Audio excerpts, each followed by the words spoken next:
अस्सलाम वालेकुम, this is Mohammad Naseer and welcome to unique items. Subject specialist Urdu का ये 2018 का पेपर है Azad Jammu and Kashmir public service commission का। इसमें से पेडागोजी एमसीक्यूज का सॉल्यूशन प्रेजेंट किया जा रहा है।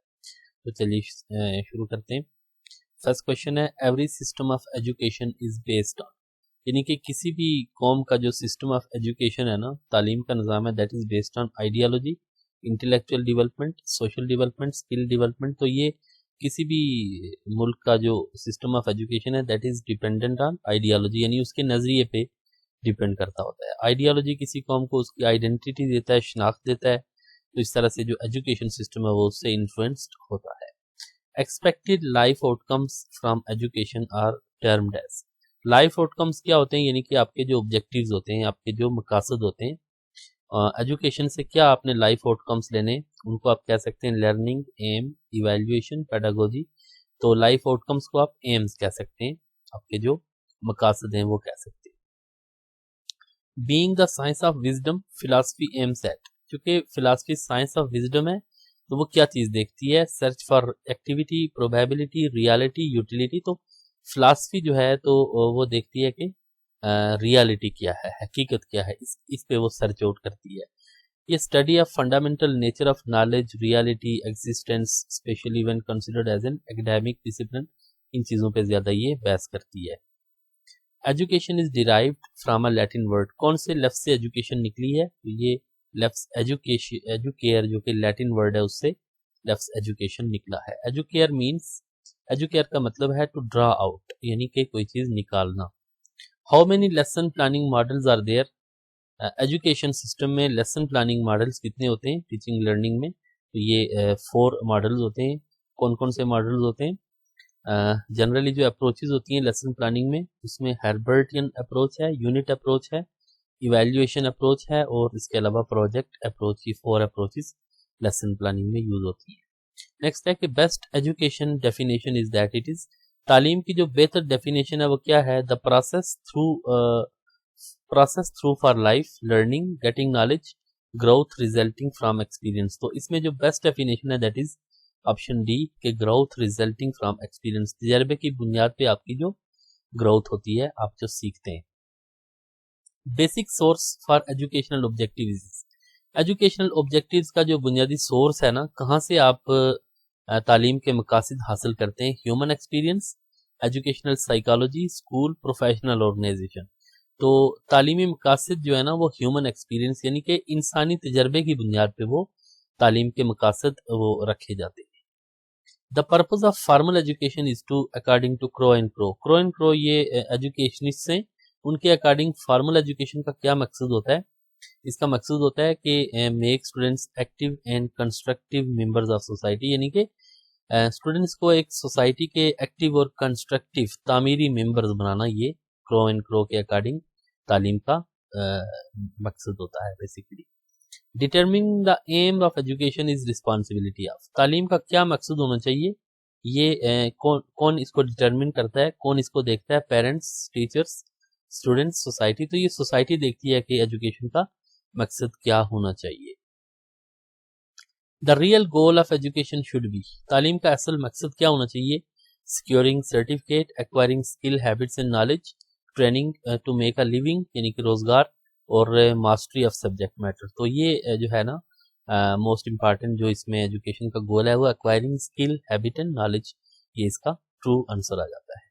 Education planned with a particular and in view is, particular and in view का मतलब ये है कि आप कोई एक मकसद रख के आप एजुकेशन प्लांट यानी कि आप हासिल करते हैं, वो क्या होता है, formal education, informal education, A and B, none of the above. तो ये एजुकेशन जो पार्टिकुलर एंड इन व्यू, यानी आपने कहाँ तक जाना है, क्या सीखना है आपने, वो एजुकेशन होती है आपकी फॉर्मल एजुकेशन। तो फॉर्मल एजुकेशन जब आप किसी इदारे में दाखिला लेके आप तालीम हासिल करते हैं ना, प्रॉपर आप किसी स्कूल, कॉलेज, यूनिवर्सिटी में जाते हैं, वो फॉर्मल एजुकेशन होती है। जबकि इनफॉर्मल एजुकेशन क्या होती है, जो आप वैसे बुक से या दोस्तों यारों से या स्कूल, आप घर में या किसी मार्केट में कहीं पे होटल पे आप जब जो चीज़ें सीखते हैं, एक दूसरे से सीखते हैं, वो इनफॉर्मल एजुकेशन होती है। वो आप कहीं पे बाकायदा पढ़ने के लिए नहीं जाते, तो वो ये इनफॉर्मल होती है। जबकि नॉन फॉर्मल एजुकेशन होती है, ये डिस्टेंट एजुकेशन होती है, ऑनलाइन एजुकेशन होती है, एडल्ट एजुकेशन, बड़ों की तालीम बालगा होती है, इस तरह की जो एजुकेशन होती है तो ये नॉन फॉर्मल एजुकेशन में आ जाती है। अल्लामा इकबाल यूनिवर्सिटी के जिस तरह से डिस्टेंस एजुकेशन का एक सिस्टम है वो भी नॉन फॉर्मल में आ जाती है। Research has shown that cooperative learning techniques, research ने ये दिखाया है कि कोऑपरेटिव लर्निंग टेक्निक्स वो क्या होती हैं, are better for application, help to promote positive race relation, preparing the working guide. तो ये सारी चीज़ें इसमें आ जाती हैं कि कोऑपरेटिव लर्निंग टेक्निक जो होती है ना, मिलजुल के पढ़ना, उसमें ये सारी चीज़ें आ जाती हैं कि बेटर एप्लीकेशन है, help to promote positive race relation, positive relation आ जाते हैं, preparing the working guide, preparing the working guide यानी कि वर्किंग गाइड, गाइड करने वाला उसको प्रिपेयर करती हैं। कोऑपरेटिव लर्निंग में ये सारी खुसूसियात आ जाती है। फॉर्मल एजुकेशन हैज़, जो फॉर्मल एजुकेशन होती है ना उसमें flexible rules of entry and exit, इसका मतलब ये है ना कि फ्लेक्सिबल डिले डाले, जब मर्जी आओ जाओ छोड़ दो। Few rules of entry and exit, कुछ रूल्स होते हैं रिजिड, सख्त रूल्स होते हैं, तो डेफिनेटली फॉर्मल एजुकेशन में सख्त रूल्स होते हैं, उसमें बाकायदा दाखिला दिया जाता है और गैर हाजिरी की बुनियाद पर खारिज कर दिया जाता है। Education is imparted mostly by correspondencing, यानी खतो किताबत के जरिए तालीम हासिल की जाती है। Informal, non formal, formal, technical, तो ये जो है ना नॉन फॉर्मल एजुकेशन की ये कैरेक्टरिस्टिक है। बेसिकली होते तीन ही मॉड्स हैं, ये चौथा वैसे ही ऐड कर दिया गया है, इनफॉर्मल, नॉन फॉर्मल और फॉर्मल, ये तीन मॉड्स होते हैं एजुकेशन के। Ontology deals with, ontology knowledge reality education किससे डील करती है, माइंड, तो ये ऑन्टोलॉजी जो है ना ये रियलिटी से डील करती है, ये एक ब्रांच ऑफ फिलासफी है ऑन्टोलॉजी। तो ये मेन ब्रांचेस ऑफ फिलासफी है जिसमें एक्सियोलॉजी ये nature of value, metaphysics fundamental nature of reality पे डिस्कशन होती है, एपिस्टेमोलॉजी नॉलेज पे बहस करती है, एथिक्स जो है ना मॉरल फिलासफी है ये, राइट एंड रॉन्ग पे ये बहस करती है, aesthetic study of beauty and taste, logic philosophy nature and type of logic पे, पॉलिटिकल फिलासफी जो है ना governments addressing questions about the nature, scope and legitimacy of public agents and institutions.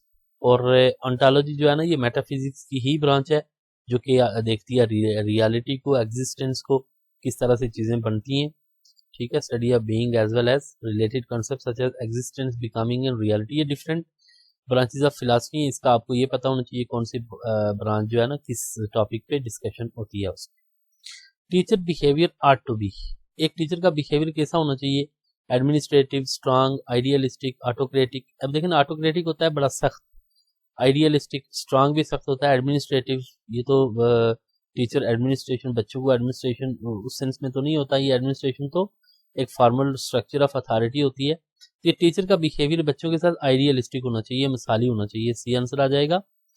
एसेंशियलिस्ट philosophy of education, essentialist philosophy education वो क्या करती है, content and teacher centred होती है, नीड सेंटर्ड होती है, चाइल्ड सेंटर्ड या सोसाइटी सेंटर्ड। एसेंशियलिस्ट फिलासफी जो होती है ना वो देखती है कि कंटेंट एंड टीचर सेंटर्ड होती है, वो कंटेंट जो होता है वो पढ़ाया जाना चाहिए और टीचर को कैसे पढ़ाना चाहिए उसको, ये चीज़ होती है उसमें। बेसिकली एसेंशियलिस्ट जो होते हैं ना, एसेंशियलिज्म ये एक स्कूल ऑफ थॉट है जिसके अकॉर्डिंग कुछ ज़रूरी नॉलेज जो है वो बच्चों को पढ़ा लेना चाहिए और उसमें इम्पॉर्टेंट नॉलेज जो आप दे रहे होते हैं, कंटेंट जो पढ़ा रहे होते हैं वो भी, और टीचर भी इम्पॉर्टेंट होता है। इसमें बच्चा इम्पॉर्टेंट नहीं होता कि उसके लिए क्या ज़रूरी है, बल्कि इसमें इम्पॉर्टेंट ये होता है कि आपने क्या पढ़ाना है, वो इम्पॉर्टेंट होता है इसमें। यानी कि जो सदियों तक जो ज़रूरी जो इल्म आगे चलता आ रहा होता है वो आगे लाजमी तौर पे पढ़ा लेना चाहिए, यानी कि एसेंशियल आइडियाज़ एंड स्किल्स वो आगे पढ़ा लेनी चाहिए, ये एसेंशियलिज्म में ये चीज़ देखी जाती है। रियलिज्म भी एक स्कूल ऑफ थॉट होता है जिसमें ये देखा जाता है कि यानी कि बच्चे क्या करें कि बच्चों को थोड़ा सा क्या करें, अफेक्शन और सिंपैथी के साथ उनको पढ़ाया जाए और बच्चे अपने जो थॉट्स और फीलिंग्स हैं उनको खुद कंट्रोल करेंगे।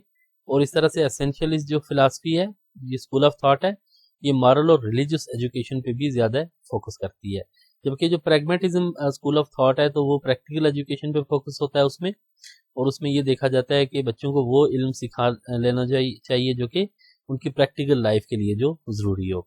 और आइडियलिज्म फिलासफी जो है इसने ये प्लेटो ने ये दी थी, और इसके अकॉर्डिंग ये है कि जो नॉलेज है वो अपने माइंड से ही आता है, और आइडियलिस्ट ये कहते हैं कि रियलिटी जो होती है ना विद इन द माइंड होती है, और इंसान का जो जहन होता है ना या दिमाग होता है, माइंड होता है, वही बहुत इंपॉर्टेंट होता है, और बच्चों के माइंड को गाइड करना चाहिए ताकि फिर वो अपनी ज़िंदगी जो है ना और अपने मकसद को समझ के वो गुजार सकें। तो इसमें जो है, तो ये देखा जाता है कि जो आइडियाज़ होते हैं ना वो माइंड के अंदर होते हैं और माइंड ही आइडियाज़ की बेस होती है।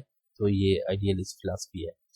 An important question of philosophy का एक अहम सवाल क्या है? What is education, what is curiosity, what is curriculum, what is universe. तो ये जो फिलासफी है इसका एक अहम सवाल ये है कि what is universe. Main responsibility of school management lies on, school की मैनेजमेंट की जो जिम्मेदारी है वो that is principal, manager, teacher, none of these. तो ये प्रिंसिपल पे ये ज्यादा जिम्मेदारी होती है ओवरऑल मैनेजमेंट की। Dropping out from school means, dropping out का मतलब ये होता है स्कूल से कि टू कम टू स्कूल, कई वाली कभी कभार स्कूल आना। To leave the school for ever, हमेशा के लिए स्कूल छोड़ देना। To play truant from class, class से गायब होना कभी कभार। तो ये बेसिकली इसका मतलब होता है कि to leave the school for ever, हमेशा के लिए स्कूल को छोड़ देना। A child of your class comes late and seeks your permission to enter the class, you will. आपकी क्लास का एक बच्चा लेट आता है और आपसे इजाजत लेता है कि बैठने की इजाजत देते हैं, आप क्या करेंगे? नॉट परमिट द चाइल्ड, उसको इजाजत मत दें। Allow him her and ask reason, उसको इजाजत दे दें और रीजन पूछ लें। गेट एनाइड, आप गुस्सा करें। तो इसका जवाब ये है, बेस्ट इसका सोल्यूशन ये है कि उसको इजाजत दे दें, आस्क द रीजन, उसकी वजह पूछें। Character is develop by, character कैसे डिवेल्प होता है? Will power, morality, conduct and behaviour, इन सब चीजों से आपका करेक्टर या किरदार डिवेल्प होता है। All of the above. A child from a disorganised home will experience the greater difficulty with, एक डिसऑर्गेनाइज्ड घर से, एक बिखरे हुए घर से जो बच्चा आएगा वो किस चीज में ज्यादा मुश्किल होगी उसको? वेल स्ट्रक्चर लेसन में, प्रोग्राम्ड इंस्ट्रक्शन में। ये देखना, वेल स्ट्रक्चर लेसन तो टीचर ने देना होता है, प्रोग्राम इंस्ट्रक्शन भी टीचर ने करनी होती है, जबकि इंडिपेंडेंट स्टडी में उसको मुश्किल होगी। जरा घर से वो प्रॉब्लमेटिक है, घर में प्रॉब्लम है, तो इंडिपेंडेंट खुद से पढ़ाई में उसको प्रॉब्लम होगी। सी आंसर आ जाएगा। कैरियर एजुकेशन शुड बिगिन, यानी कि कैरियर की जो तालीम है कि आपका कैरियर, आपने आगे किधर जाना है लाइफ में, उसके हवाले से जो गाइडलाइन है वो किंडरगार्टन, यानी इब्तदा से, when child enter junior high school, इन थर्ड और fourth grade, none of the above.